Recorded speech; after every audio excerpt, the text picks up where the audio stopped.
I just wanted to do this video to explain a little bit about what introversion is and how we might fit on the spectrum because you've just finished the little questionnaire. And so introversion is not about being awkward or shy or not liking people. It is about where you get your energy from.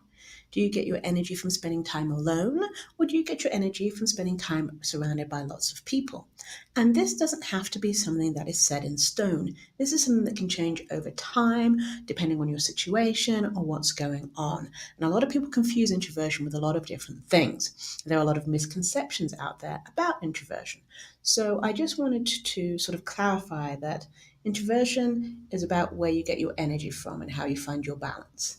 It might be from reading, spending 15 minutes meditating, or having a day to yourself. And if you've answered these questions, you will kind of figure out in a way which way you fall on the scale.